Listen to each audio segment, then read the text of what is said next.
अभी अटकलें ये लग रही थी कि क्या सोनिया जी 2024 का लोकसभा चुनाव लड़ेंगी रायबरेली से। दूसरी अटकल ये लग रही थी कि क्या राहुल गांधी वापस अमेठी लौट कर आएंगे और वहां से लड़ेंगे, या दोनों जगह से लड़ें, वायनाड और अमेठी, लेकिन अमेठी वापस आए क्योंकि वो उनके परिवार की परंपरागत सीट रही है। इन दो अटकलों पर अभी कोई समाधान मिला नहीं था, इन पर कोई स्पष्ट उत्तर नहीं आया था अभी कि एक तीसरी इन सबसे बड़ी अटकल शुरू हो गई, मेगा अटकल, जंबो अटकल। और वो शुरू हो गई कि क्या प्रियंका गांधी 24 का चुनाव लड़ेंगी लोकसभा का। मेरे ख्याल से हर लोकसभा चुनाव से पहले ही चर्चा होती रही कि प्रियंका गांधी को लड़ना चाहिए, लेकिन तब नेता और कार्यकर्ता कहते रहे, उनमें अलग अलग स्तर के नेता भी रहे, छोटे बड़े, लेकिन नेता और कार्यकर्ता कहते रहे। इस बार मामला इसलिए अलहदा है, अलग है, क्योंकि इस बार मांग कहिए, सलाह कहिए, खुद आ गई घर से। राहुल गांधी जी के जीजा जी, प्रियंका जी के पति रॉबर्ट वाड्रा ने कह दिया कि प्रियंका गांधी को लोकसभा चुनाव लड़ना चाहिए, लोकसभा जाना चाहिए। अब जब उन्होंने कह दिया तो उसके बाद तो फिर बात खत्म ही हो जाती है एक तरह से। अब तो बस प्रियंका जी को घोषणा करनी है कि भाई लड़ेंगी, कि पति की बात मानेंगी कि नहीं। और रॉबर्ट वाड्रा ने तो ये भी कहा कि पहले प्रियंका जी, उसके बाद मैं, यानी वो भी लड़ेंगे, आज लड़ें चाहे कल। और ये उस मौसम में हो रहा है जब प्रधानमंत्री परिवारवाद के खिलाफ लाल किले से मोर्चा खोल रहे हैं। वो कह रहे हैं कि परिवारवाद ने देश में लोकतंत्र का सत्यानाश कर दिया। कांग्रेस कह रही है प्रियंका जी को भी लाओ, रॉबर्ट वाड्रा कह रहे मैं भी आऊंगा। और केवल इतने नहीं कि प्रियंका जी को लाओ,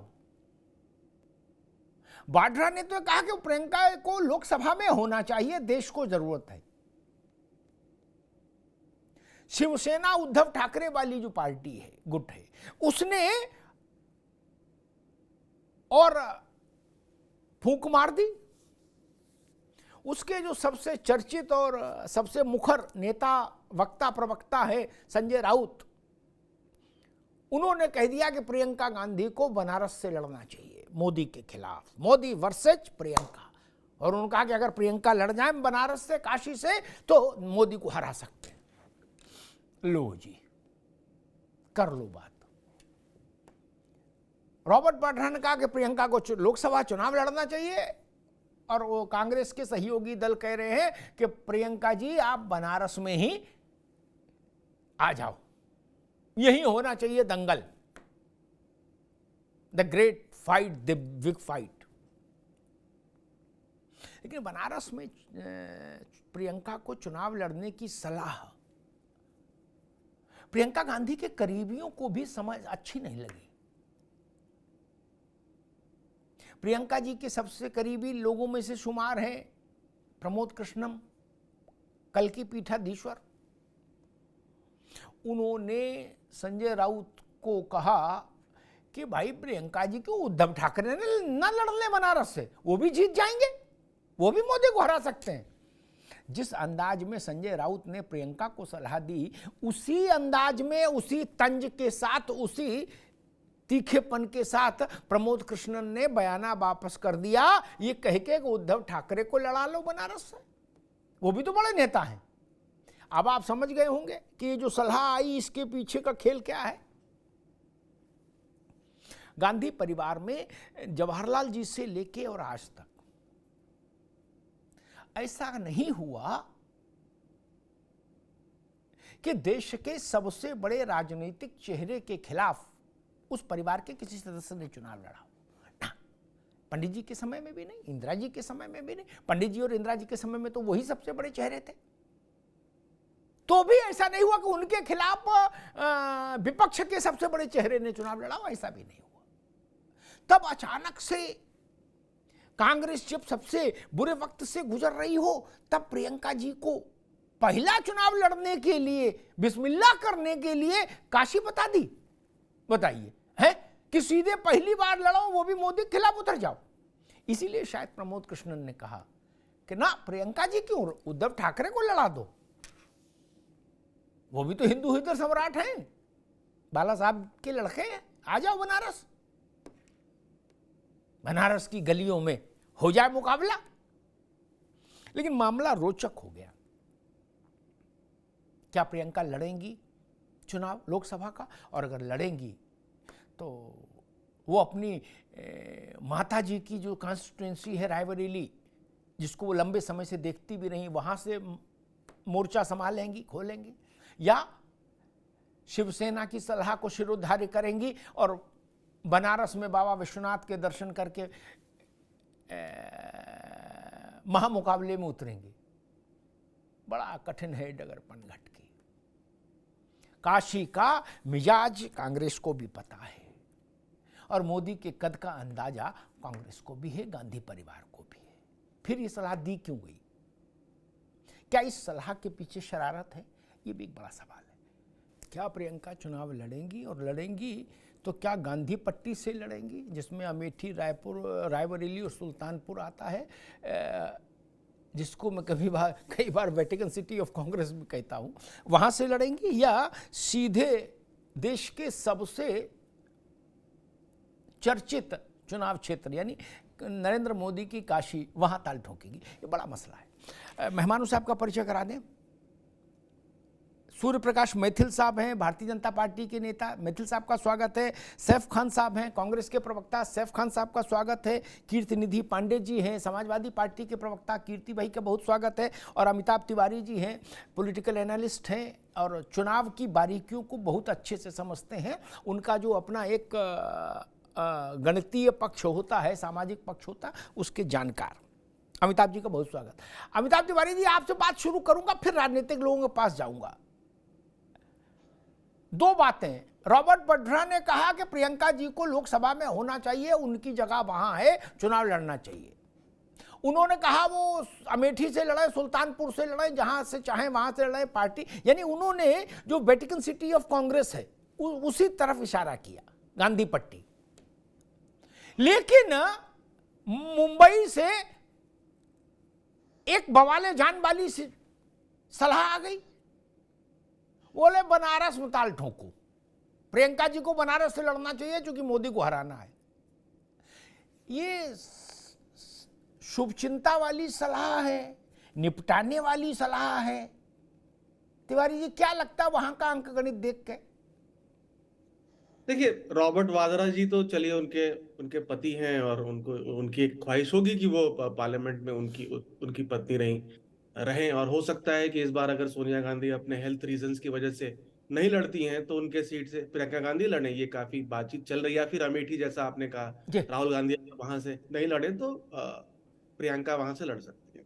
अगर वाराणसी की गणित की बात करें तो शायद संजय राउत जी को वहां का गणित शायद नहीं ध्यान होगा कि 2014 में 3,80,000 मार्जिन था नरेंद्र मोदी जी का वहां से, और 2019 में बढ़कर के 4,70,000 हो गया। भाजपा को 64% वोट पड़े, यानी लगभग 6,75,000 वोट पड़े थे नरेंद्र मोदी को, और समाजवादी पार्टी की शालिनी यादव और कांग्रेस के अजय जी को दोनों मिलाकर के 3.5 लाख 3.5 लाख वोट पड़े थे। तो वो 3.5 लाख वोट तो है उनका, अगर दोनों का अलायंस हो जाता है तो वो लार्जली पड़ सकता है, लेकिन तभी भी मार्जिन बहुत बड़ा है, 4 लाख से ऊपर के करीब का मार्जिन है। तो वहां पे तो ज्यादा दाल गलती हुई नजर आज की डेट में तो नहीं आ रही है।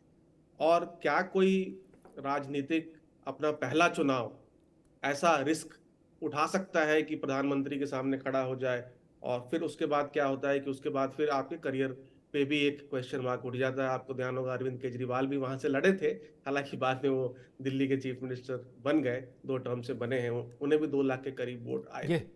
तो ये एक स्ट्रैटेजी, तो संजय राउत जी की एक आदत रही है कि वो थोड़ा लाइमलाइट में रहने के लिए ऐसे बयान देते हैं ताकि उनकी थोड़ी पब्लिसिटी बनी रहे, बट उतना सही नहीं होगा। हाँ, उनका लड़ना शायद जरूरी है क्योंकि कांग्रेस कैडर वहां मोटिवेशन मिल सकता है, बट उस सीट से जाकर के लड़ने में अभी ठीक तो बात। ऐसा कोई दिख नहीं रहा है कि वहां पे उनसे सफलता प्राप्त हो। जी तिवारी जी, मैंने अपने जीवन में ऐसे सलाहकार भी देखे जो कहते ना भैया कुतुब मीनार से कूदो कुछ नहीं होगा, अरे आप नहीं कूद आपको क्या बिगड़ है, कूद के दे आप 1 मिनट में कूद जाओगे।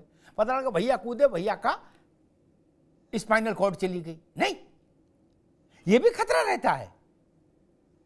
राजनीति में कौन सलाह दे रहा है इसका बड़ा एनालिसिस करना पड़ता है। एमआरआई जितनी महीन नजर रखनी पड़ती है कि पता नहीं कौन क्या पुड़िया दे गया। सैफ खान साहब, मतलब बिस्मिल्लाह ही काशी से नहीं, अपने राजनीतिक जीवन में चुनाव यात्रा की शुरुआत काशी से। मैंने देखा कि अमिताभ जी जितनी तो वो मैं बारीकी से उस चीज़ को विश्लेषण नहीं कर पा रहा, लेकिन मैंने एक सरसरी नज़र से स्मृति पे जोर डाला कि पंडित जी से लेके और आज तक गांधी परिवार का कोई व्यक्ति ऐसे मुकाबले में नहीं उतरा ना। सैफ खान साहब, इसके पीछे क्या देख रहे हैं? सबसे पहले मैं सभी दर्शकों को और देशवासियों को आज इंडिपेंडेंस डे की बहुत बहुत शुभकामनाएं और मुबारकबाद देता हूं। धन्यवाद। रहा आपकी बात का जो है जवाब, तो खुद जब आरएसएस ये कह सकती है कि इस बार मोदी का मैजिक नहीं चलेगा, तो हम क्या बात कर सकते हैं। उन्होंने अपनी मैगजीन तक में ये छापा, वाराणसी की बात करते हैं, और वो वाराणसी सीट जो व्यक्तिगत सीट आप बोल रहे हैं अमेठी की या रायबरेली की, वैसे ही जो है वाराणसी की रही है। खुद मुरली मनोहर जोशी जी की टिकट काट के तो खुद मोदी जी आए, इसमें कोई दो राय जो है रखी नहीं जाती। आज ये बात हमें जरूर सुनने पे आ रही है कि कोई सजेस्ट कर रहा, तो खुद चाहते हैं उत्तर प्रदेश के प्रवक्ता, वक्ता और कार्यकर्ता के रूप में हम ये खुद मांग हमारी पहले भी रही है और अभी भी हम ये मांग चाहते हैं कि उत्तर प्रदेश में लोकसभा की कोई भी सीट प्रियंका जी लड़े। अब सवाल ये उठता है कि कौन सी सीट के ऊपर लड़ा जाएगा, चाहे वो अमेठी हो, रायबरेली हो या वाराणसी। जो भी सीट होगी, ये तो साफ है कि अगर वो अमेठी से लड़ती हैं तो वो स्मृति ईरानी जी की जो एचआरडी मिनिस्ट्री में एजुकेशन मिनिस्टर बनी थी, जिनकी पढ़ाई पे खुद बहुत बड़ा क्वेश्चन मार्क है। 400 रुपए के सिलेंडर जब थे तो रोडों पे नजर आती थी, और अब जब 1150 रुपए के हो गए तो आराम से बैठी है, बहुत शांत है। खैर, अब प्रधानमंत्री जी की वाराणसी सीट पे मैं आरएसएस का खुद का बयान जो है बता चुका हूं। उनकी लोकप्रियता कितनी है वो हमें कर्नाटका, हिमाचल के इलेक्शंस में जो है हमें जो है ठीक है, दोबारा में आएंगे भैया, बाकी मेहमानों को बहस मिल गया, दोबारा में आएंगे। आपने बड़ी अच्छे से बात रख दी आराम से, और आज गणतंत्र दिवस है तो आज अरे स्वाधीनता दिवस है, इसलिए आज बिना झगड़ा झंझट के सब लोग पोलाइटली बात रखो। आजादी के पर्व का इतना सम्मान सब करना। मैथिल साहब, जो सलाह महाराष्ट्र से आई है उस सलाह को आप कैसे, भाजपा कैसे देख रही? एक और कांग्रेस कह रही है वो तो कहीं भी उंगली रख दे, बनारस में रख दे, अमेठी में रख दे, रायबरेली में रख दे, और वाड्रा साहब कह रहे सुल्तानपुर में रख दे, जीती जीत है। कैसे देख रहे हैं इस घटनाक्रम को भाई? धन्यवाद अमिताभ जी। पहले आपको, पूरे देश को देश के 77वें स्वतंत्रता दिवस की हार्दिक शुभकामनाएं। और हमको मालूम है जन्नत की हकीकत गालिब, लेकिन दिल को बहलाने के लिए ख्याल अच्छा है। तो ये जो लाइनें गालिब ने कही थी ना, वो आज कांग्रेस पे और प्रियंका गांधी जी पे, और प्रियंका वाड्रा जी, सॉरी मैं गांधी नाम गलत ले गया, वाड्रा जी पे, और साथ ही साथ सैफ खान जी पे ना बहुत सटीक है। लड़की हूं, लड़ सकती हूं का हश्र इन्होंने देख लिया। क्या क्या प्रोपेगेंडा इन्होंने नहीं चलाया, क्या क्या नौटंकी उत्तर प्रदेश में नहीं करी, लेकिन उसके बाद भी 403 सीटों में से कितनी सीटों पे ये जमानत भी बचा पाए, ये सबके सामने है। और ये अभी कर्नाटक की बात कर रहे थे, हिमाचल प्रदेश की बात कर रहे थे, तो कर्नाटक के अंदर भारतीय जनता पार्टी का वोट शेयर कम नहीं हुआ मेरे मित्र, लेकिन गुजरात के अंदर आपका वोट शेयर खा गई आम आदमी पार्टी, दिल्ली के अंदर आपका वोट शेयर खा गई आम आदमी पार्टी, जिसके आगे पीछे आप दुम हिलाते हुए अभी भी संसद में दिखाई दे रहे। और दूसरी चीज, मैं तो दावा करता हूं सैफ खान से और प्रियंका वाड्रा से, तुम काशी छोड़ो, तुम उत्तर प्रदेश के किसी भी संसदीय सीट से लड़ लो हमारे भाजपा के किसी भी सांसद के सामने, जमानत भी बचाना आपको मुश्किल हो जाएगा। जैसे अमेठी भाग गए, अमेठी से भागे ना आपके राहुल गांधी जी, वैसे ही प्रियंका वाड्रा जी भी वो साउथ की किसी ऐसी सीट जहां पर की भारतीय जनता पार्टी जहां मजबूत नहीं है, मैं बहुत सटीक शब्दों में बोल रहा हूं, जब भारतीय जनता पार्टी का कैंडिडेट ना चुनाव लड़ रहा होगा, वहां से आप चुनाव लड़ेंगे और जीतेंगे। और यह भी हो सकता है कि आप राज्यसभा से जाएं, क्योंकि देखिए Nehru plus Khan equal to Gandhi surname वालों को सदैव देश को मूर्ख बनाने की आदत रही है, और आज भी वो यही कर रहे हैं। कभी त्रिपुंड लगाकर या देवी सर्वभूतेषु शक्ति रूपेण संस्थिता करना शुरू कर देते हैं मंच पर, लेकिन चुनाव खत्म होता है उसके बाद मंदिर क्या होता है पता ही नहीं, फिर विदेशी यात्राएं शुरू हो जाती हैं। तो ये देश की जनता देख रही है।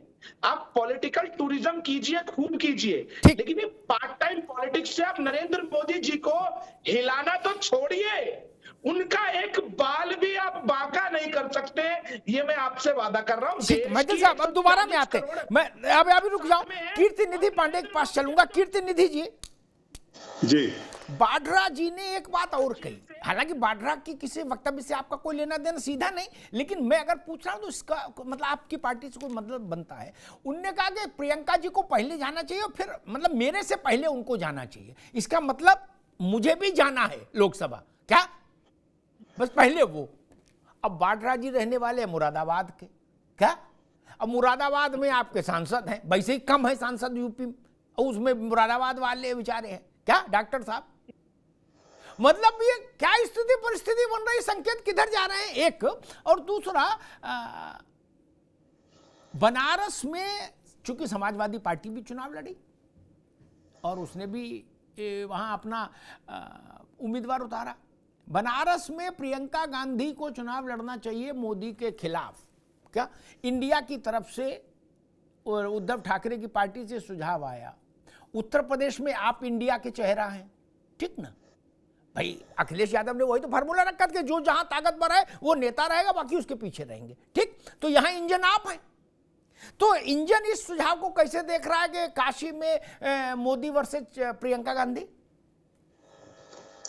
देखिए अमिताभ जी, आज 15 अगस्त स्वतंत्रता दिवस है, तो आपके सभी दर्शकों को, पूरे देशवासियों को, आपको और आपकी पूरी टीम को स्वतंत्रता दिवस की बहुत बहुत बधाई जी।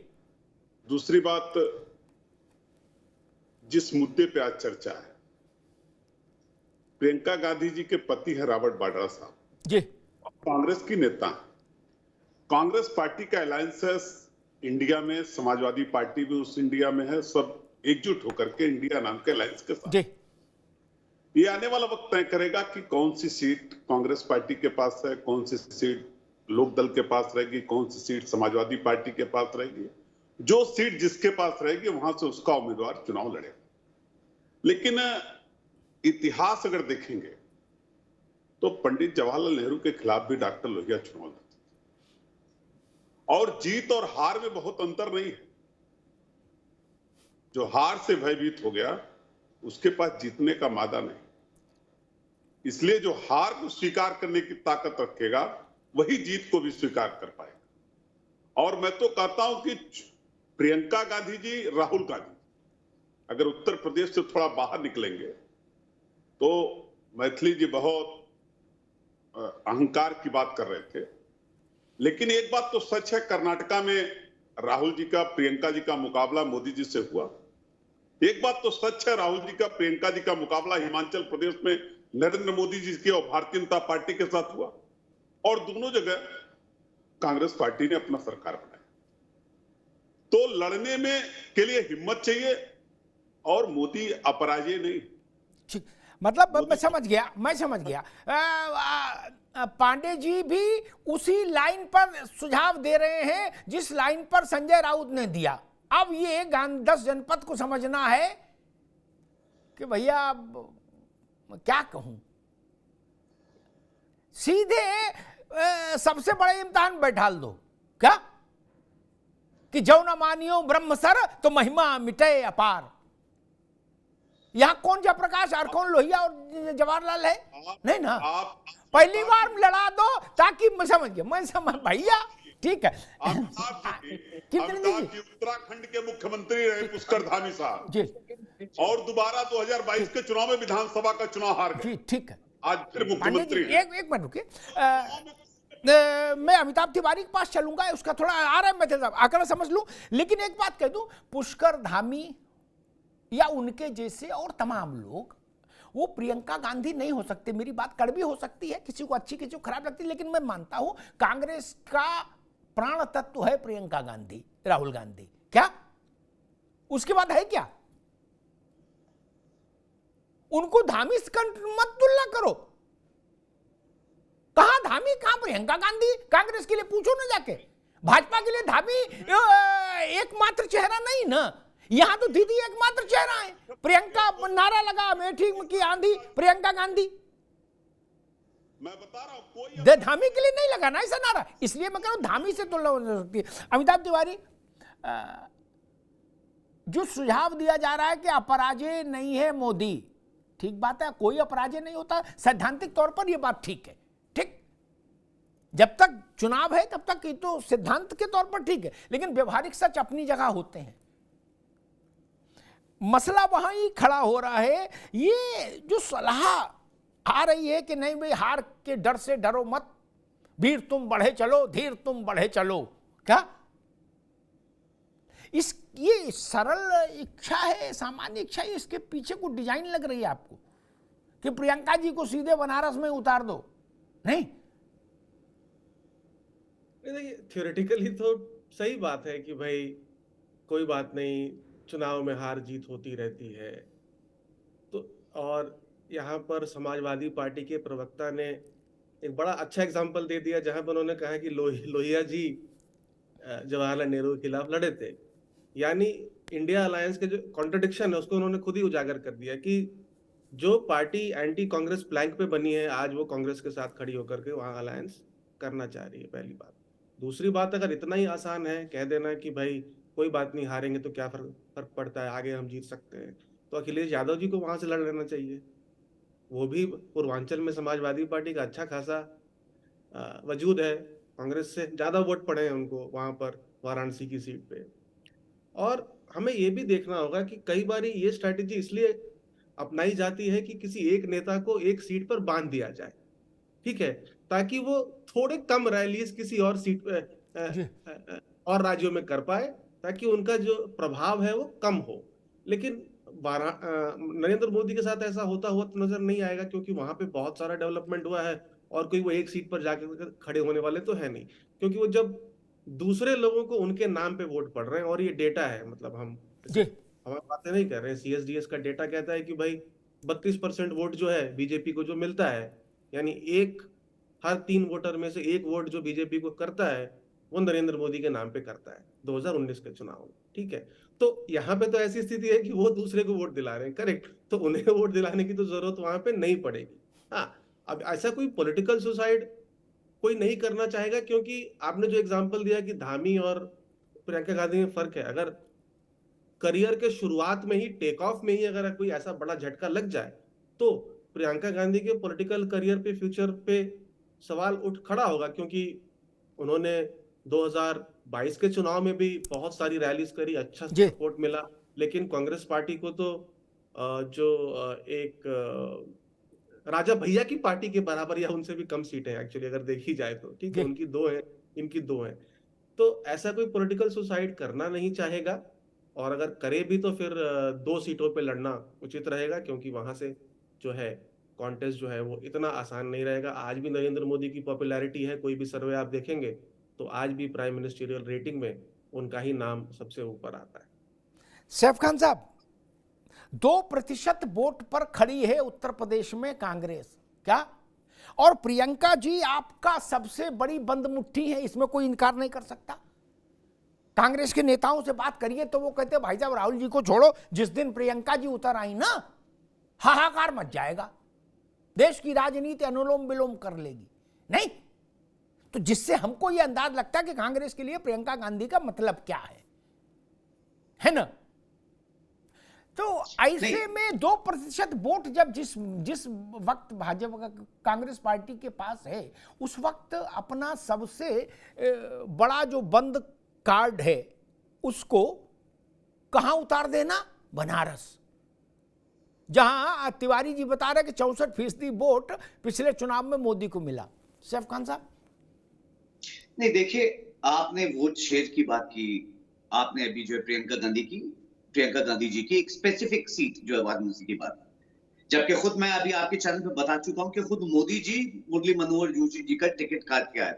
वो व्यक्तिगत वाली बात जो आपने की, सवाल जो है, अभी मैं भारतीय जनता पार्टी की भी प्रतिनिधि को सुन रहा था और अभी जो है एक्सपर्ट है उनकी भी बात सुन रहा था। तो केजरीवाल साहब भी लड़े थे इलेक्शन जो है वाराणसी में, उसके बाद वो दिल्ली के सीएम भी बने। कितने सवाल उठे ये मैं अपने राजनीतिक एक्सपर्ट है उनसे पूछ लेता हूं। और अभी जो भारतीय जनता पार्टी के प्रतिनिधि यहाँ पे बैठे हुए गुणगान गा रहे थे तो गुजरात का, तो 4 जना चुनाव हुआ था एमसीडी में, इनका सफाया हो गया। इनकी दिल्ली में सरकार थी एक एमसीडी के ऊपर, वो चली गई।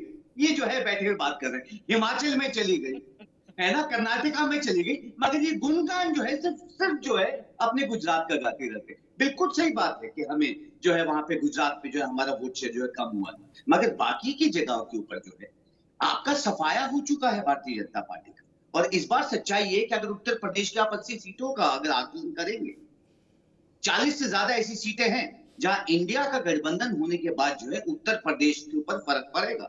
और भारतीय जनता पार्टी के जो प्रतिनिधि यहाँ पे बैठे हुए, जो यहाँ पे रुक जाइए, मैं आपके बीच में नहीं बोला था, मैं आपके बीच में नहीं बोला था,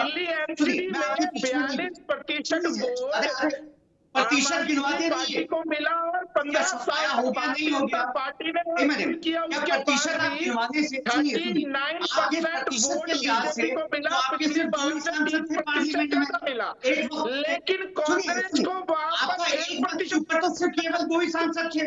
अरे आपकी बात का जवाब दे रहा हूँ, सुन लीजिए टेप रिकॉर्डर में वो करिए, एक एक करके जो है आप सवाल पूछे, मैं जवाब देता हूँ, फिर आप जब मैं सवाल लेकिन मैं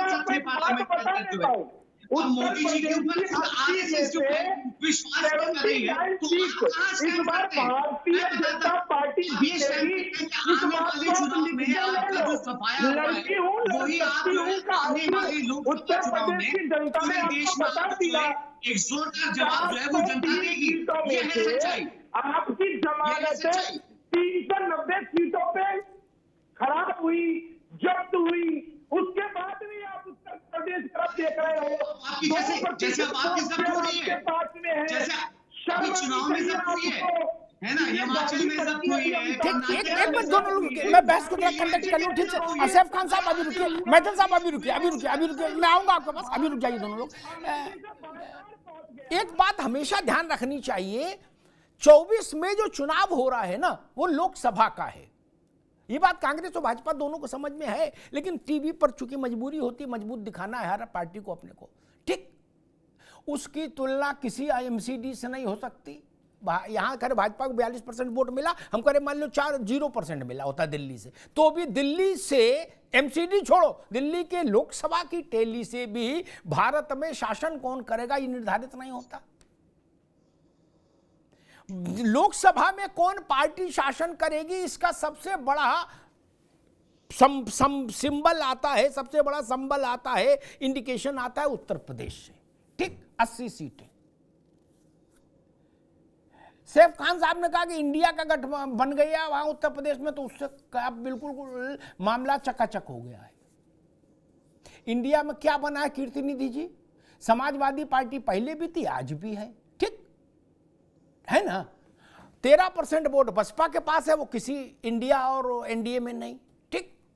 जयंत पहले भी साथ थे सपा के, अभी भी हैं, अभी तक हैं, अभी भी रहेंगे, मैं नहीं कहता, अभी तक हैं, ठीक? कांग्रेस के पास 2% है, क्या जुड़ जाए तो क्या, घट जाए तो क्या? नहीं, मैं आज तक नहीं समझ पाया इंडिया से उत्तर प्रदेश में क्या तात्विक जमीन पर फर्क पड़ रहा है। रुक जा भैया, सैफ खान रुको, अभी हर बार नहीं बोलो। एटा, इटावा, फरुखाबाद, मैनपुरी, झांसी, बरुआ सागर, ललितपुर, पटरौना, कुशीनगर, आजमगढ़, वहां इंडिया बने चाहे पाकिस्तान बने चाहे जापान बने, उससे कोई फर्क पड़ रहा है? सपा का वोट, भाजपा का वोट, कांग्रेस का वोट सबका सामने है नहीं। नाम बदल लेने से कोई फर्क, तो ईवीएम में तो साइकिल ही जाएगी नहीं।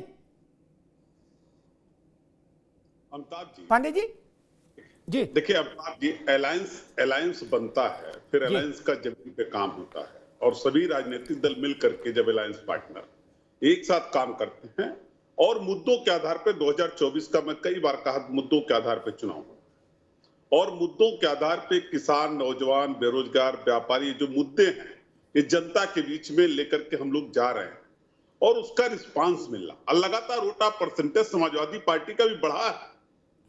अगर भारतीय जनता पार्टी को वोट ज्यादा मिल गया तो उसका वोट कम नहीं होगा, ये किसी लोकतांत्रिक व्यवस्था में तय नहीं है कि अगर भारतीय जनता पार्टी को 2019 में 42% वोट मिल गए तो अब उसको 32% नहीं होगा, ये कहीं गारंटी है क्या? आपको जो मिला है वो कहीं कम नहीं होगा, गारंटी है क्या? लिखवा लिए हो रजिस्ट्री। अभी बुलडोजर बाबा का जादू देख रहे हो उत्तर प्रदेश में। ये बाबा का जादू देखे, मोदी योगी दोनों का जादू हम लोग देख रहे हैं कि लगातार महंगाई उत्तर प्रदेश में देश के अंदर बढ़ी है, बेरोजगारी लगातार बढ़ी है, किसानों की आय दुगनी नहीं हो रही है। टमाटर भी कह रहे हैं प्याज का दाम बढ़ेगा, और इन सब मुद्दा भटकाते रहेंगे। मैथिली लगातार महंगाई बढ़ रही है, पूंजी फसलों करने के लिए, और यहाँ सोच रहे हो किसानों अभी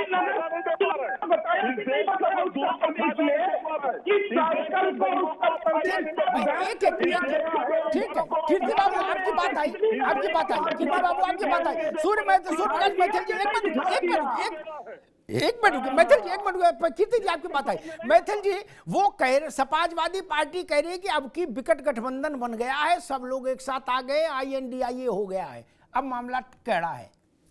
अमिताभ जी 2014 एक सेकंड रुको सैफ खान, अभी किसी की आवाज नहीं जाएगी, ओनली सूर्यप्रकाश मैथिल जी।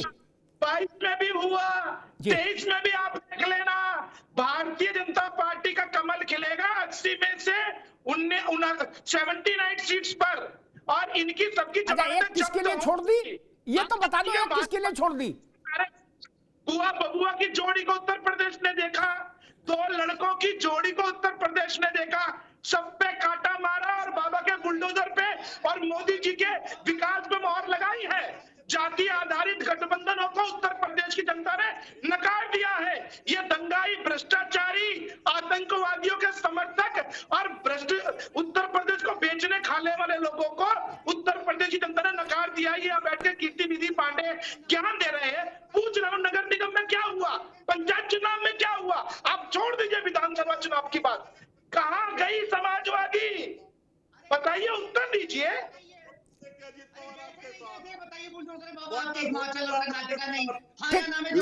ठीक बात। अभी रुकने, मैं अमिताभ तिवारी जी के पास सुन, सब लोग नहीं, ऐसे नहीं चलेगा, रुक जाइए। अमिताभ तिवारी, 2 बातें खड़ी होती हैं, प्रियंका जी लड़े, सोनिया जी लड़े, मोदी जी लड़े, अखिलेश जी लड़े, उससे कोई फर्क नहीं पड़ रहा। अभी मैं एक बात समझना चाह रहा हूं, कीर्ति भाई ने कहा कि सब एक हो गए, INDIA बन गया उत्तर प्रदेश में। मैं उस INDIA से बहुत ज्यादा आकर्षित नहीं हो पा रहा। इससे कई गुना बड़ा गठबंधन 19 में था। क्या INDIA यूपी वाला जो है, उससे कई गुना बड़ा गठबंधन 19 में था। बहन जी थी, अजीत सिंह थे, अखिलेश यादव थे। क्या कुछ बचा था उत्तर प्रदेश में? नहीं ना। बीजेपी के विरोध में 2% वोट वाली कांग्रेस ही बाहर थी, बाकी सब तो एक ही साथ थे। एक और दूसरा मेरा प्रश्न कि जम्मू कश्मीर, हांगकांग से लेके और सब जगह के चुनाव के बाद उत्तर प्रदेश में 4.5 करोड़ वोटरों ने वोट किया स्थानीय निकाय में। तिवारी जी, कितना? 4.5 करोड़, जितना गुजरात में वोटर नहीं, राजस्थान में वोटर नहीं विधानसभा में। क्या उनका नतीजा क्या बताता है तिवारी जी? देखिए, किसी भी अंदाज से जो महागठबंधन था वो एक मजबूत गठबंधन था। जब भी कोई अलायंस होता है, जो महागठबंधन था, उसका अगर आप pre poll vote share add करते तो वो 44-45% था 2014 में, बसपा, सपा और आरएलडी का वोट शेयर। और जब ये चुनाव लड़े तो कितना वोट शेयर हो गया? 37%। क्यों ऐसा होता है? जब भी कोई अलायंस होता है तो सीमलेस ट्रांसफर ऑफ वोट नहीं होता है। जहां कुछ जातियां जुड़ती हैं वहीं कुछ जातियां जो हैं वो छटक करके चली जाती हैं, नाराज हो जाती हैं। तो आज की डेट में अगर 37% समाजवादी पार्टी अलायंस का वोट शेयर है, जिसमें से 2% राजभर जी निकल गए, तो 35% बचता है। 35 में 2% और ऐड हो जाता है कांग्रेस का 37%। 37% वर्सेस 45% है। और ये है जब हम विधानसभा के चुनावों की बात कर रहे हैं। विधानसभा चुनाव में मोदी फैक्टर जो है, जो मैं 32% वोट कह रहा था, वो सिर्फ 8% था। यानी ये वोट और बीजेपी का ज्यादा हो सकता है जब लोकसभा चुनाव हो जाए, जब विधानसभा से लोकसभा की बात करें। दूसरी बात, नगर निकाय चुनाव में हमने देखा, हालांकि वो थोड़ा अर्बन है, फिर भी अर्बन सीट्स पर बीजेपी ने वहां पर स्वीप ही किया है। प्रियंका, और एक बहुत इंटरेस्टिंग बात है जो इस पे लाना बहुत जरूरी है, प्रियंका गांधी यूपी इंचार्ज के पद से इस्तीफा दे चुकी हैं, एक बात। दूसरी बात, जो इश्यूज और मुद्दों की बात कर रहे हैं समाजवादी पार्टी के प्रवक्ता, सही बात है, इश्यूज और मुद्दों के ऊपर चुनाव है, लेकिन ये इश्यूज और मुद्दे 2022 में भी उठाए गए थे, 2019 में भी उठाए गए थे। हर चुनाव में यही इश्यूज होते हैं। आपके पास सोल्यूशन क्या है और जनता क्या आपके सोल्यूशन को विश्वास करती है कि नहीं, कितना क्रेडिबल है आपका सोल्यूशन, वो डिसाइड करता है कि अल्टीमेटली जनता इस अलायंस को वोट करेगा कि नहीं। जी बिल्कुल ठीक बात है। सैफ खान साहब, गरीबी, बेरोजगारी, भुखमरी, अपराध, इस तरह के जो मुद्दे हैं, ये 1952 से चले।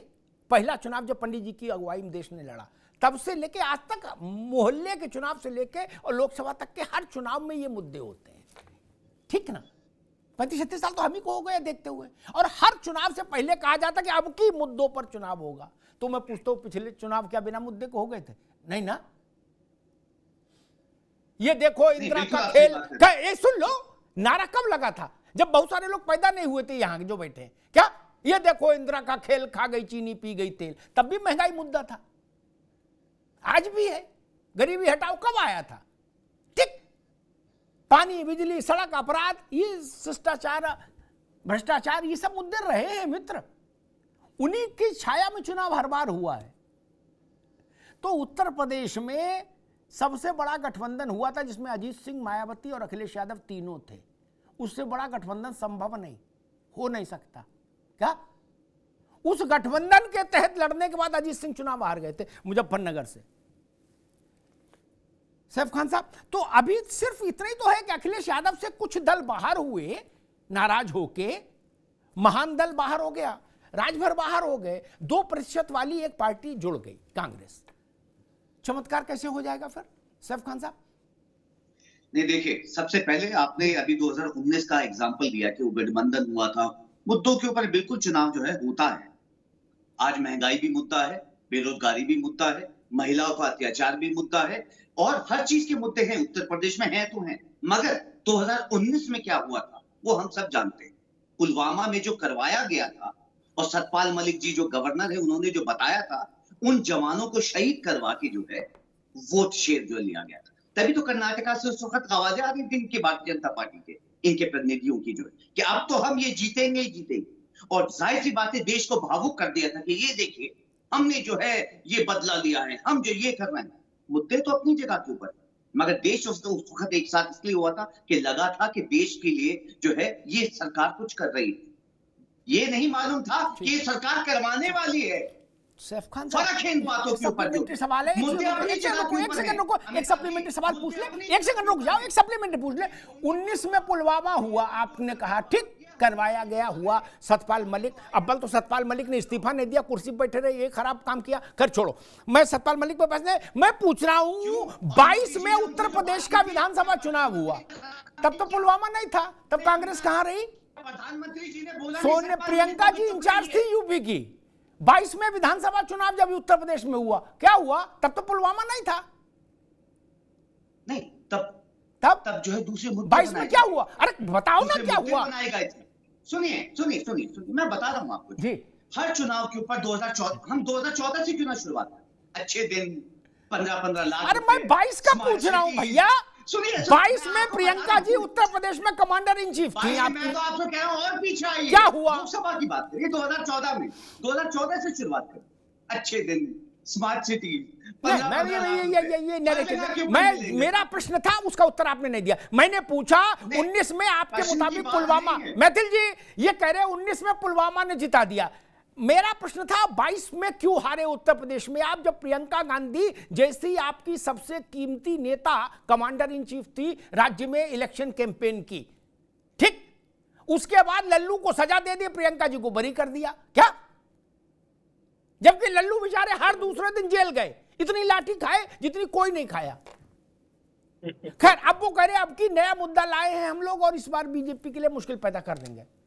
मैथिल जी देखिए अमिताभ जी, पहले तो मैं एक बात कहूंगा, ये जो इंडिया शब्द प्रयोग करते हैं ना, ये I.N.D वाले जो डॉट वाला जो गठबंधन है ना, आपको भी पता है और मुझे भी पता है, जब एक चोर एक फ्रॉडिया अपनी आइडेंटिटी बदलकर जनता के सामने जाता है, वो इसीलिए जाता है कि यूपीए 1 और यूपीए 2 के नाम से जाते तो 2G 3G जीजा जी कुछ और नाम है ना, कौन कुछ आदित्य करके।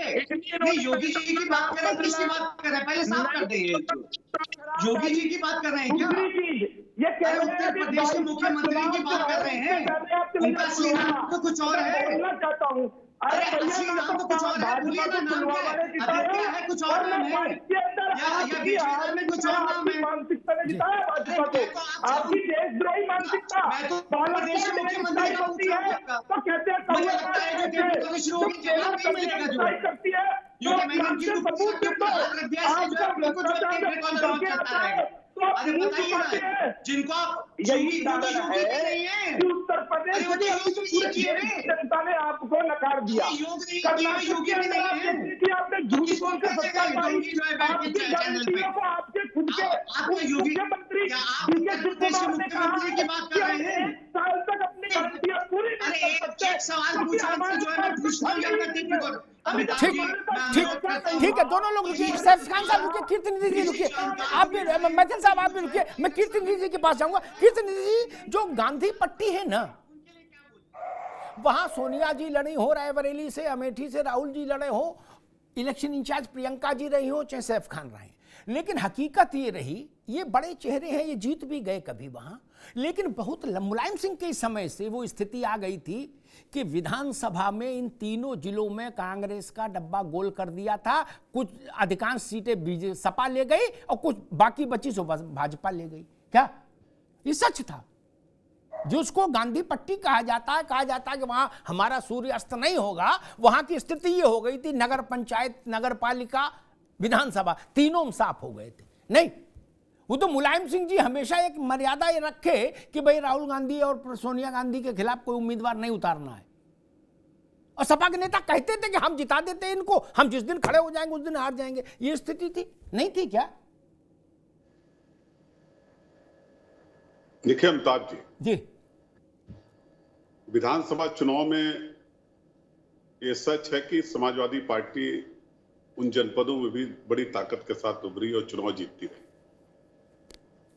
और सोनिया जी लड़ी हो या राहुल जी चुनाव लड़ते रहे, समाजवादी पार्टी वहां उम्मीदवार नहीं लड़ाती रही।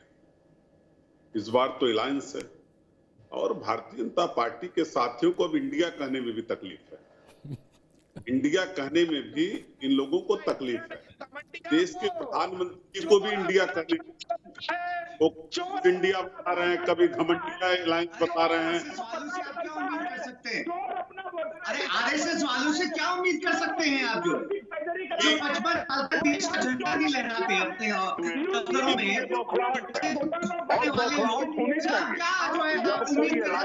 उससे बौखलाहट को नहीं चाहिए। पटना की बैठक में, पटना में जब बैठक हुआ इंडिया का, तब इन लोगों को बौखलाहट नहीं था, लेकिन जब बेंगलुरु में 26 दल इकट्ठा हुए तो अचानक देश के गृह मंत्री जी आप भी आओ, आप भी आओ, आप भी आओ, तमाम देश के उन दलों का एक गठबंधन के साथ हमारे साथ तब 38 दल हो। ये घबराहट है भारतीय जनता पार्टी की, और 38 दल ऐसे 38 दल जिसमें तमाम दलों का रजिस्ट्रेशन नहीं इलेक्शन कमीशन के पास, तमाम दल ऐसे जिसके एक भी मेंबर ऑफ पार्लियामेंट नहीं। आपको तो खुश होना चाहिए लेकिन अगर ना। बताना पड़ रहा आपको तो कि खुश हमारे होना पास चाहिए 38 दल ना। क्यों हो है, रहे यही हैं? इंडिया अलायंस की अरे कामयाबी है, यही कामयाबी बढ़ती जाएगी जो 2024 में Bharatiya Janata party NDA alliance को शिकस्त देने का काम करेगी। ठीक, अभी दोनों लोग रुकिए, मैं अमिताभ तिवारी जी से क्लैरिफिकेशन ले लूं। मैथिल साहब आप भी रुकिए, कीर्ति जी आप भी रुकिए। मैथिल तिवारी जी, दो प्रश्न है मेरे। एक तो जो बात कीर्ति निधि जी ने कही उस पर जरा प्रकाश डालिए कि जो ये इंडिया गठबंधन है विपक्ष का, इसमें जो दल हैं अभी तक लिस्टेड, उसमें कितने दल जमीन पर चुनावी राजनीति के प्लेयर हैं और बाकी पवेलियन वाले हैं? एक तो आपने अध्ययन किया होगा तो वो बताइए। दूसरा मैं एक बात समझना चाह रहा था कि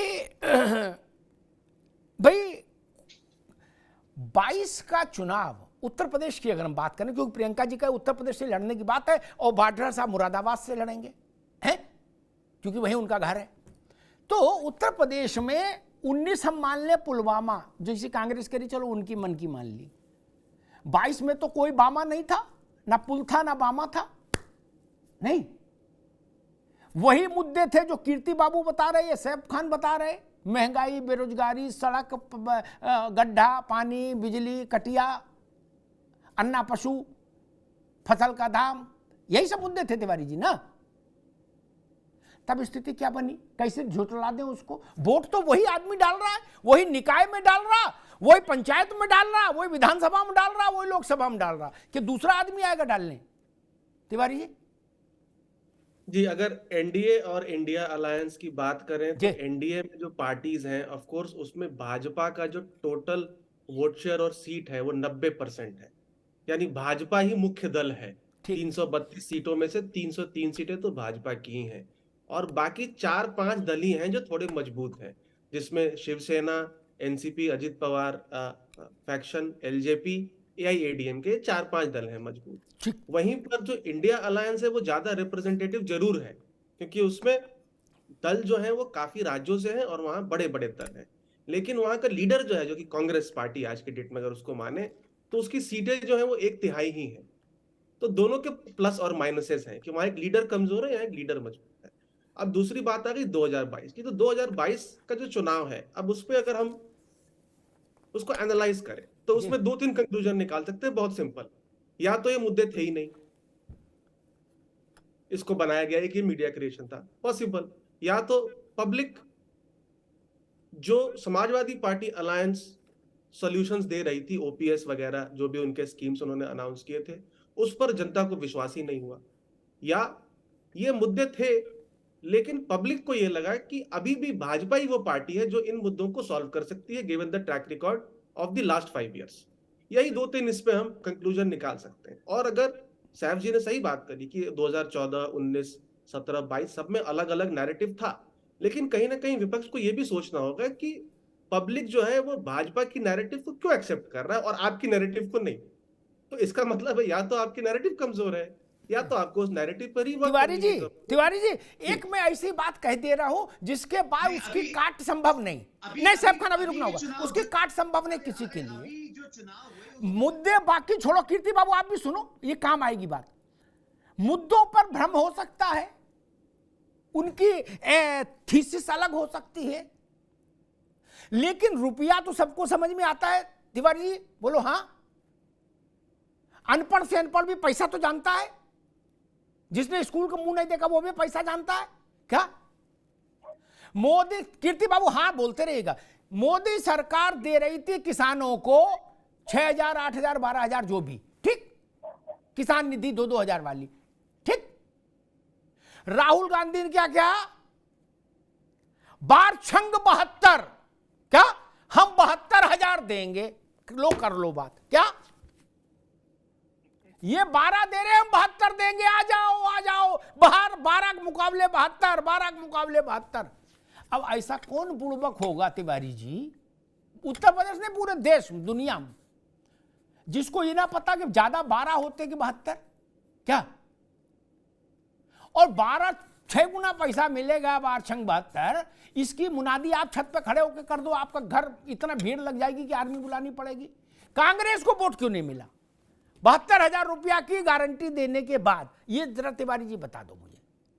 क्योंकि लोगों को उस बात पर विश्वास नहीं हुआ सर। अब 1,72,000 तो नहीं बोल दोगे कि सबको 1,72,000 देंगे। 72,000 भाजपा के अमाउंट से 6 गुना ज्यादा बोल दिया था। तिवारी जी, वोट क्यों नहीं मिला? तो लोगों को उस बात पर विश्वास नहीं हुआ सर कि ये 72,000 दे पाएंगे। और अगर आज वादा कर रहे हैं 72,000 का, तो पिछले 50 या 55 साल में ये वादा क्यों नहीं किया था?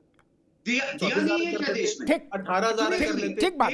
तिवारी पांडे जी, यही सवाल है छोटा सा आपसे ले ले। रामलाल ने कहा कि हम 2 लड्डू देंगे, श्यामलाल ने कहा हम 2 किलो लड्डू देंगे। लोगों ने रामलाल की बात पर भरोसा किया, श्यामलाल को भगा दिया। क्यों? कीर्तिनिधि पांडे, छोटा सा उत्तर मैं यही सवाल सबसे लूंगा। देखिए अमिताभ जी, जो सवाल आप कह रहे हैं कि 2,000 रुपया मोदी जी पर मंथ दे रहे थे, 1 साल के 24,000, कांग्रेस पार्टी ने 72,000 नहीं, पर मंथ 2,000 नहीं दे रहे थे शायद, पर मंथ 2,000 है ना, 2 महीने में 2,000 ऐसा कुछ था भी। मैं बता, चलिए अमिताभ तिवारी जरा चेक करके बताइएगा। 3 महीने में 2,000 जी, 4 महीने में 2,000 शायद, 4 महीने में। ठीक, नहीं, हाँ जी, और शायद नहीं। वो यही काम ही करते हैं तिवारी। चलिए उस बात से आगे बढ़िए, उस बात से आगे बढ़ते हैं। हाँ अमिताभ जी, देखिए मेरा सवाल उतना सा है, ऐसा कौन बुड़बक है जिसको 72,000 अच्छे नहीं लगे? मैं ये पिछली से मैं छोटी बात पूछ रहा हूँ, बहस खत्म करें। देखिए आज अमिताभ जी, अभी तिवारी जी चुनाव विश्लेषक है, बड़ी अच्छी बात कहे कि हम हो सकता है जनता तक अपनी बात मजबूती से न पहुंचा पाए हो, जनता को मेरी बात नहीं समझ में आई, या जनता को हम भरोसा दिलाने में चूक गए। निश्चित रूप से कहीं कहीं कमियां रही है विपक्ष में, तभी विपक्ष आ रहा है। मैं इसको स्वीकार करता हूं, कमियां हमारे अंदर रही कि हम अपनी बात को मजबूती से हो सकता है जनता तक नहीं पहुंचा पाए, भरोसा नहीं दिला पाए, और हम लगातार इसीलिए कर रहे हैं कि इस अलायंस के बाद जनता के बीच में रहे। ठीक है कीर्तिनिधि जी, उनको। ठीक। सैफ खान साहब, यही बेसिक्स, इतना ही बिल्कुल आइसोलेटेड प्रश्न है। 12,000 इसको और सरल कर दूं उत्तर प्रदेश के लिए, अपने दर्शकों के लिए। भाजपा ने कहा कि हम 2 लड्डू देंगे साल में, कांग्रेस ने कहा हम 2 किलो लड्डू देंगे साल में। क्या जनता ने कहा ना तुम्हारी बात भरोसा नहीं, हम इधर जाएंगे। ये तो नगद की बात कही थी राहुल गांधी ने, योजना की बात नहीं की थी। उनने कहा 72,000 रुपया कैश इन हैंड देंगे, हम पर भरोसा जताओ। क्या हुआ सैफ खान साहब? अमिताभ जी, वहां पुलवामा कहां से आ जाएगा? 72,000 और 12,000 तो सब जानते हैं। पुलवामा हो, पुलवामा के चाचा हो, लेकिन ये तो सब जानते हैं 72,000 क्या होता है। नहीं, बिल्कुल सब जानते हैं जी। और उत्तर प्रदेश वासी ये भी जानते हैं कि सब ज्यादा ईवीएम जो सड़कों पे उत्तर प्रदेश में ही पाए गए। अच्छा, अब आप उधर आ गए, मैं समझ गया। कर्नाटक में गजब करते हो यार, ये नहीं करो, ये थेत रही है। कर्नाटक और हिमाचल प्रदेश में पहले आपसे सवाल है, 2014 से पहले मुझे एक घटना बता दीजिए कि सड़क के ऊपर आपको ईवीएम या होटलों के कब्रों में नहीं। मैं समझ गया, अब रुकना होगा भैया मैथिल साहब, मैं समझ गया। अगर नहीं जीते या तो इनको जीतने देना, और अगर ये नहीं जीते तो ये ईवीएम का चीरहरण कर देंगे, जान लीजिए। क्या कर्नाटक में, हिमाचल में ईवीएम की इज्जत बच गई, बाकी में नहीं बचेगी मैथिल साहब। सड़कों पे पाई गई है। रुक जाओ, क्या उसके ऊपर जो है ध्यान नहीं देना चाहिए? और मैं आपको पहले बता दूं, किसान सम्मान निधि साल में 3 बार दी जाती है, और उसके अंदर 6,000 रुपए दिए जाते हैं, जिसको डबल कर दिया गया किस्त को, अब 12,000 रुपए मिल रहे हैं। और दूसरी चीज, आपका प्रश्न था कि आखिर क्या कारण है कि 12,000 वर्सेस 72,000 में 12,000 को जनता ने चुना? अरे भाई 72,000 करोड़ ऑलरेडी जनता के साथ, जनता को, किसानों को माफ कर चुके हैं। देश को 7 साल आप बताइए ना, झूठा हलफनामा जमा नहीं किया था हम लोगों ने। भारतीय जनता पार्टी थी जमा करने वाली, साथ ही तो चुनावी घोषणा थी किसानों की आय डबल करने के लिए, किसानों का लोन माफ करने के लिए। ये तो जुमला था, जैसे पंजाब में 3 लाख का जुमला था, वैसे ही किसानों के लिए आमदनी का जुमला था। और तभी से 700 किसान, अरे भाई किसानों के लिए 3 काले कानून जो है ना, हमने ये देखा है कि 700 किसानों ने कैसे अपनी जान खोई है। तो अपने लिए ये मत बताइए, जो जनता ने जो भरोसा किया था और आपके ईवीएम ने क्या फेल किया था, वो हम सबको मालूम है। हमने पुलिस को हमें सबको मालूम है जी कितना क्या ठीक कर रही है सरकार। ठीक है मैथिल जी, आगे बात। सैफ खान साहब आगे हमारे राज्य में जी ठीक कौन सा करती है? जी हाँ जी, अभी पूरी मुश्किल ठीक, आगे सबकी बात आगे मित्र। आज तो आजादी का पर्व है, आज झगड़ा काहे को? मैं इस बात का उत्तर पूरे देश में घूम घूम के लोगों से पूछता रहा कि भैया 6,000 और 72,000 में 72 वाले को क्यों भगा दिया? जो इसका उत्तर है वही सच समझना है, कांग्रेस को भी सपा को भी। बात कड़वी है लेकिन बात सच्ची है, ये भाजपा का मसला नहीं है। ननकू और रज्जाक ने आपके 72 को क्यों नहीं स्वीकार किया? आप भी बड़े घर के लड़के थे, आपका परिवार 45 साल सरकार में रहा, छोटे आदमी थे नहीं कि सड़क चलते ने बोल दिया? आपने बोला था कि मेरी गारंटी है 72,000 नगद करारे नोट। क्या क्यों नहीं माना? क्यों नहीं माना? इसका उत्तर खोजना होगा मित्र। कठिन नहीं है उत्तर, स्वीकार करना कठिन है कीर्ति बाबू। ठीक, उत्तर बहुत सरल है, जो हमको पता वो आपको पता, ऐसा थोड़ी ना कि हमको ज्यादा जानते हैं, लेकिन स्वीकार करना मुश्किल है। और जब तक स्वीकार नहीं करेंगे तब तक ट्रीटमेंट नहीं होगा, जब तक ये नहीं मानेंगे कि बीमारी है। क्या झुट्टे ताल ठोकते रहेंगे तो उत्तर नहीं आएगा, ठीक ही नहीं होंगे। मैं एक बात कहता हूं, मैं तो बड़े बुनियादी सवाल उठाता हूं, बाकी तो बुद्धिमान लोग हैं, घोषणा पत्र में विद्वत्ता दिखाते ही हैं, उससे चुनाव जीता जाता क्या?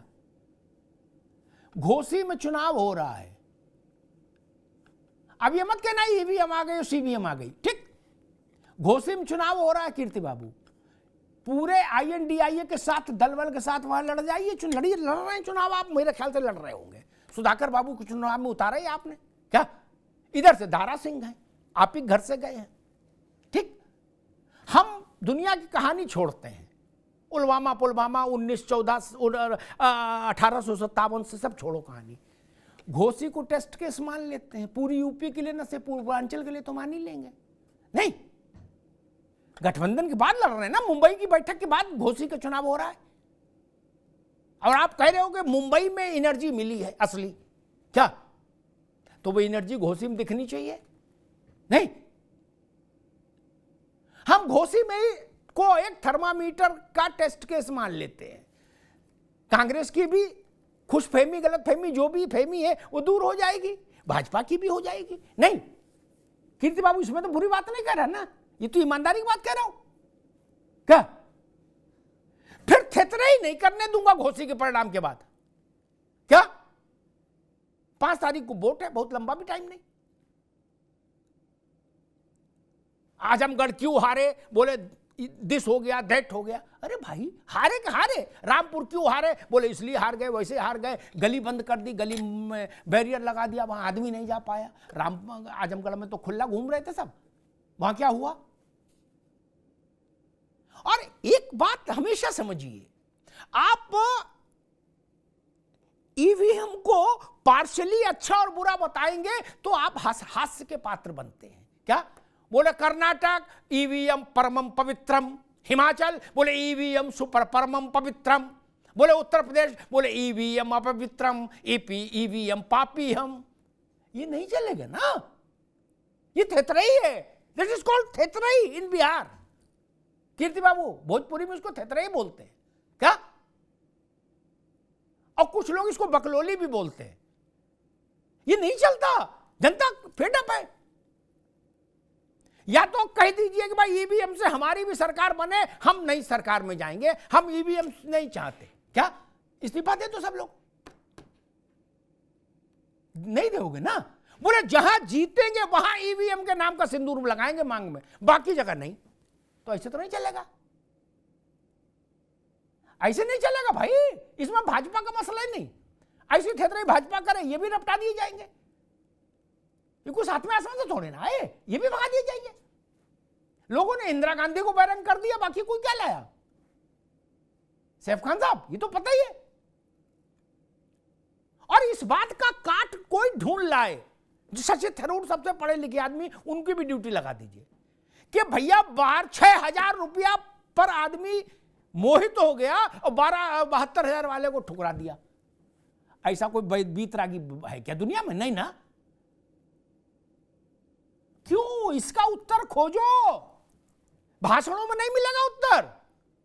जाके ननकू और रज्जाक के पास बैठो, बोलो चाचा तुमने हमारे 72 का वो ऑफर क्यों ठुकराया?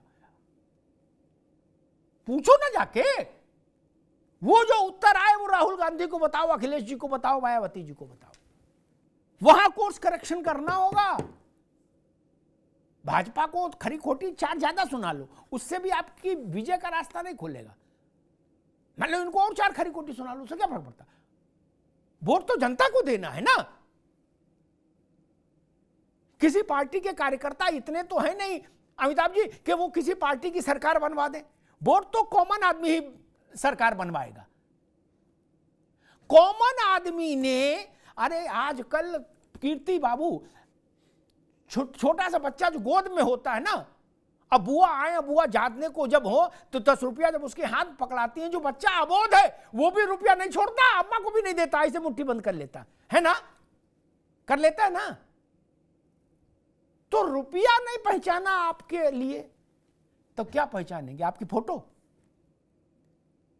मैंने कहा, बड़े नेताओं से कहा था अमिताभ जी विपक्ष के, कि बड़ी ऑक्सफोर्ड और हांगकांग और किंग्स कॉलेज और लंदन स्कूल ऑफ इकोनॉमिक्स में मत फंसिए।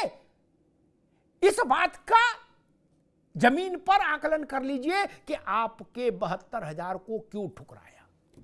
क्या कृष्ण ने राजभवन के 56 भोग छोड़कर विदुर के साग, सूखा साग क्यों खाया? इसका उत्तर अगर आपको नहीं पता तो राजनीति मत करो, तुरंत संन्यास ले लीजिए और कनखल जाके एक आश्रम बनाइए, वहां रहिए। नहीं तिवारी, इससे कोई बेसिक थंब रूल हो की बात, सवाल हो सकता है, इससे मोटा सवाल कोई क्रिएट कर सकता है? 6,000 वाले को चुना, 72,000 वाले को नहीं चुना, बताइए है? अभी आप अनाउंस कर दीजिए कि मेरे घर में शाम को 2-2 पूड़ी मिलेंगी, मोहल्ला घिर जाएगा। नहीं, 72,000 दे रही थी कांग्रेस हर आदमी को। राहुल जी ने कहा था, छोटा आदमी कहता मैं मान लेता, भाई प्रमोद तिवारी ने कहा नहीं माना, पील पुनिया ने कहा नहीं माना। Rahul Gandhi, none other than Rahul Gandhi. क्या हुआ? उसका उत्तर खोजो मित्र। बाकी इंडिया बना लिया, अच्छा है, और भी नाम रख लो, वो भी अच्छा, मुझे उसमें कोई आपत्ति नहीं, लेकिन नामों से बात नहीं बनती। एक आखिरी बात कह के बात समाप्त कर दूंगा। जनता पार्टी जब जीती तो भी नाम जनता पार्टी था उसका। तिवारी जी, आप तो लिखने पढ़ने वाले आदमी, आपके काम आएगा। और जब चुनाव में बुरी तरह हारी 2.5 साल बाद, तब भी नाम जनता पार्टी था। क्या है ना कीर्ति बाबू? ये बात बताना वहां भी, ऊपर भी, क्या कि जब हारी तब भी जनता पार्टी नाम था। क्या? लेकिन हो गया कांड। हम अपने मकान का नाम विधानसभा रख लें तो कोई रोक तो सकता नहीं, तो मैं विधानसभा का राइट ले लूंगा। कोई अपने मकान का नाम राष्ट्रपति भवन रख ले तो सील मोहर आ जाएगी? नहीं ना। किसी घर में बच्चा हो, उसका नाम प्रधानमंत्री रख दो, प्रधानमंत्री हो जाएगा? नहीं ना। अमिताभ तिवारी ने एक शोध किया था, मैं इनको बड़ा फॉलो करता हूं। हम लोगों का समय बचाते, हम लोगों को एनलाइटेड करते हैं। पिछले 19 के चुनाव में, सैफ खान साहब जरूर सुन लीजिएगा, 50 से ज्यादा दल ऐसे चुनाव में थे जिनके रजिस्ट्रेशन में थे, शायद ऐसा कुछ था, जिनके नाम के आगे इंडिया, नाम में इंडिया या इंडियन लगा। 76 सॉरी कीर्ति बाबू, क्या? और 50 ऐसे थे जिनके नाम में आगे पीछे भारत या भारतीय लगा। क्या? उनमें 2-4 छोड़ के बाकी खाता तक नहीं खुला। क्या? खाता तक नहीं खुला? क्यों? क्या भारत से प्यार नहीं? आज मैं अपनी कोई पार्टी बना लूं, अखिल भारतीय लिख दूं उसमें, तो पूरा भारत मेरे पीछे चल देगा? नहीं ना। और अमिताभ तिवारी बना ले इंडिया करके कोई नाम रख ले, इंडियन मुस्लिम लीग कहां है? कहीं झोपड़ी दिख रही उनकी? पांडे जी नहीं ना, नाम तो उनका भी इंडियन है। नहीं होता, नाम आम से नहीं। तो बच्चों को बहलाने वाली बात हो सकती है, वोटर को नाम से क्या फर्क पड़ता है? इंडियन नेशनल कांग्रेस जीती तब भी यही नाम था, हारी तब भी यही नाम था। क्या उत्तर प्रदेश में 2 सीटें 2% वोट हो गया तब भी यही नाम तो यही है, इंडियन नेशनल कांग्रेस है। इसलिए ये मत कहिए कि जनता ने इंडिया को हरा दिया, और ये भी मत कहिए कि भाजपा जीती तो भारत को जिता दिया ना। भारत और इंडिया दोनों बड़े हैं, किसी भी नेता से, किसी भी राजनीतिक दल से ये गांठ बांध लीजिए। इस गलतफहमी में मत रहिए कि हमने लेटर हेड छपा लिए 100 INDI लिख के, अब हमसे कौन लड़ेगा, क्योंकि जो लड़ेगा हम कह देंगे तुम इंडिया के खिलाफ हो। ऐसा चुटकुला कहीं चलेगा क्या? ऐसा चुटकुला कहीं नहीं बिकेगा। लिख लो, 2 वोट नहीं दिला सकता ये चुटकुला। कोई नाम रखो, इससे क्या फर्क पड़ता है?